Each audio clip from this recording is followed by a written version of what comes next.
We're going over the latest Detroit Lions rumors and news for you folks today. We're going to get into the Lions and Cowboys. What is the line right now for the game? Did it switch? Dan Campbell spoke about the game last year after we lost to the 2-point debacle, and he spoke again. This is going to be a great game. All Lions fans are looking forward to it, and the controlled fury is real. Robert Saleh got fired by the New York Jets. Why does that on here? Why is it important? Because Dan Campbell and him got hired at the same time. Power rankings after the bye week. Has anything changed? We're going to get into that. Haason Reddick. More articles coming up that the Lions should target the player in a trade. We're going to talk all about it. Let's get it started.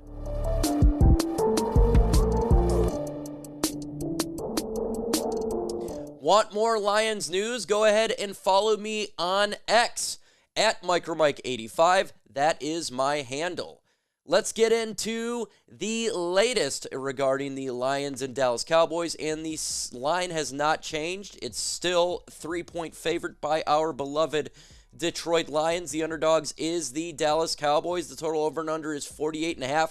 Take the over. I would take the over. I think there would be more points scored than that, and I think the Lions will score more than just 3 points. I'm taking the over on all of that. And why do I take the over? Because I do believe Dan Campbell is correct about controlled fury. Remember last year what he said after the game? He says, I've got controlled fury and I'm ready to go. Campbell said the following Monday, I'm absolutely ready to go. I don't go the other way, and the team won't either. We are on a mission, and we're not going to feel sorry for ourselves and wallow in everything. We had plays to make. We didn't make them. And it's a tight game, a good opponent, playoff-type atmosphere, and you've got to make one extra play that we didn't. And so we'll use this as fuel, and I've got pure octane right now. And Dan Campbell spoke yesterday. He says, that game, speaking about the game, that never really leaves. But yeah, I'm excited, Campbell said. I'm excited for this one, and it's the next one in front of us and the conference opponent, and they've had our number for a while. And I grew up and down there, so I have a lot of people there. I think it's going to be special game. And I agree with the Danimal. I 100% believe it's going to be a special game, and that's why I want to take the over and all that, and that's why I suggest you, Lions fans, we've been waiting for redemption from that game where they took it from us. And I want the Lions to go there and pound Dallas as hard as they can right in their face. That's what they need to do in this game, and I think that the Lions are going to do that. Again, follow me on X at MicroMike85. That's how you can find me. Follow me for the latest Lions news. Let me talk to you about the sponsor of today's video, and that is GameTime. They are the fastest and easiest way to buy tickets for any event like sporting events, concerts, comedy shows, and let's keep it 100. We go to Ford Field to watch a Lions game, or for wanting to watch a Lions game down south at Jerry's World versus Dallas on Sunday. Being at the event is much better than being on the couch. And what's great about GameTime is there's a new feature on there called GameTime Picks, and it removes all the fluff when looking for tickets for the best deals. Incredible deals. So stop wasting time looking for tickets and get started with GameTime. When you go to the GameTime app, and the way you use GameTime Picks is you go into the GameTime app, you find it at a game event you want to go to. The app then will look it up in a 3D view. You select the GameTime Picks button on top of the screen and it automatically does the research for you. It filters out all the tickets in the database to give you the best deals and the best seats, so you're not spending hours on a bunch of different ticketing sites trying to find the best tickets. You can get exclusive flash deals on tickets for football, baseball, basketball, concerts, and more. And in the middle screenshot, by the way, I think it's a fantastic feature of the app. It shows you where your seat is, and if you move your phone left to right, you can see the surrounding area, kind of like a 3D live photo. Also, all in pricing, so you don't have hidden fees at checkout. Take the guesswork out of buying tickets with GameTime today. How do you do it? It's simple. You download GameTime, you put in Chat Sports, and you're going to get $20 off your very first purchase. Again, go to the redeem code section, plug in Chat Sports. You're going to get $20 off your first purchase. Terms that apply. You got to create an account. You got to have an email to save that money. The link is going to be in the comment section and description of this video. So if you're buying Lions tickets this year, make sure you're using GameTime. Download GameTime today. Last minute tickets and lowest prices guaranteed. Let's go ahead and jump into those power rankings, and this is why I say we got to keep an even keel when we lose a game. Just because you lose a game, it doesn't mean you're the worst team in the NFL, and CBS Sports HQ's Pete Prisco's is finding out the hard way. After the loss, he dropped us to 11. And just 2 weeks later, we're now sitting at 4th in the NFL, folks. This is why you got to be even-keeled. Just because you lose a game doesn't mean you're a horrible. There's only 2 teams left in the NFL that's undefeated, Minnesota Vikings and Kansas City Chiefs. And it doesn't mean that the rest of the NFL sucks. Or just because you're a team that lost 1 game doesn't mean that your season's over. So that's a nice little message for Pete Prisco right there. Sports Illustrated got keeping him at 2nd. They've been everyone else has been extremely consistent. The Athletic actually moved them down 1 by moving a team up, but they've been consistent as well. ESPN 4, Yahoo 3rd, USA Today 4th. So I look at these. There's only 2 differences. The Athletic and CBS Sports HQ. One went up, the other one went down. And that's really about it. Why is that? Because we were on a bye week. The Lions didn't even play a game, so I wasn't expecting some crazy influx.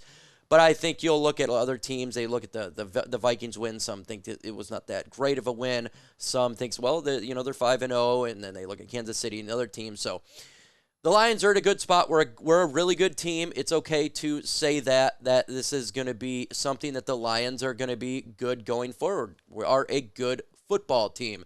We're going to take losses throughout the season, and it's okay. The world's not going to end if we take a loss. It's just bouncing back from it and playing better, right? And in this game on Sunday, we didn't lose before. We come back from the bye week, and we impose our will on the Dallas Cowboys. That's what the team needs to do and continue to be a dominant team. What's also very intriguing, talking about a team in dominance, it's because we hired a head coach that understands the philosophy of this city and how they operate in Dan Campbell. And we had a decision to make a couple years ago when we hired our head coach, and Robert Saleh was one of those individuals we looked at and says, man, I would love to have him as our head coach. From the Michigan area, DC at the time from the 49ers, his strong defense, and he just got fired by the Jets today. And he has been a terrible head coach over there for the Jets. It's been a dysfunction beyond dysfunction. Lions made the right decision by getting the guy in Dan Campbell. When we hired him, they're mad at that moment that we hired Dan Campbell over Robert Saleh, and now it's looking like, again, Sheila Ford Hamp did the right decision. Again, Brad Holmes didn't hire Dan Campbell. It was Sheila Ford Hamp that hired. So they did the right decision, and it just shows you that the leadership, Spielman and Sheila and all these people in the office knows what they're doing. Everybody knows what they're doing. We have a functional, proper leadership. And that brings me to my next point. If we do get a functional, proper leadership, a lot of websites want the Lions to make a trade for a player. And the newest website to do this is Sporting News, and they predicted that the Lions would make this trade. This is what they said. They said, this is the repeat of last week since Reddick still hasn't shown up for the New York, and Detroit still needs some help on the edge opposite of Aiden Hutchinson. In Bleacher Report's NFL block trade big column, Christopher Knox listed the pass rusher as the #1 overall player and dove into why he's a good addition to the Lions. He said Reddick would also be a logical trade target for the Lions, who recently lost edge rusher Marcus Davenport to a biceps injury. Adding Reddick would give Detroit a high-end complement opposite of Aiden Hutchinson would help shore up the defense and showed some vulnerability against Seattle Seahawks in Week 4. Again, Haason Reddick is a player who's 30 years old, pass rusher from the New York Jets.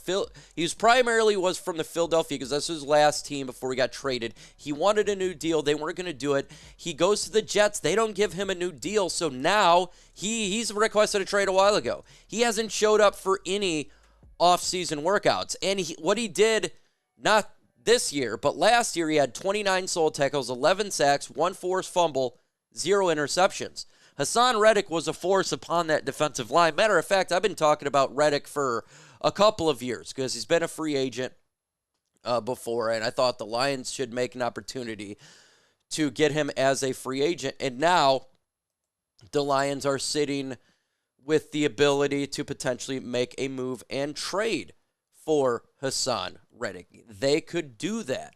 The question is going to be, is he a fit for the Lions? Go ahead and follow me on X, MicroMike85, easy to find me. Make that follow. When I look at fit, it's not the style of play. I think the style of play is perfectly fine. We're talking about fit here, at least from a Brad Holmes and Dan Campbell perspective, is they want Lions guys. They want guys that want to be here and play football. They have to ask the question, is Reddick a football guy? He's been on multiple teams now, so that is a question mark, his personality. He hasn't even showed up for a Jets anything after being traded. Is that something they want here in Detroit? Do they want a guy who hasn't showed up to the Jets? Is he 100%? Because it's not just the play on the field, it's how you act behind the scenes and all of that. They're very big into personality and culture fit in Detroit. That is the question that they got to ask internally with their leadership. They're internally they're very smart in making decisions. So if they ultimately decide not to make a trade for Haason Reddick or anybody else, I will be disappointed because I would like to upgrade the pass rush 100%. I got to keep it 100. But at the end of the day, I do a default to our leadership. Brad Holmes, Dan Campbell, they understand this team more than I do. They understand the culture more than I do. They understand the importance of what they're doing, of the long-term success. So I would be sad because I want to see the Lions make a move, but I'm not going to rip them apart because they have done everything right to this moment. They really have. They've been a smart team. We're a good smart team. We just are, folks. Make sure you go ahead and subscribe to the channel. Hit that notification bell so you don't miss out on the latest Lions news and rumors. Adios.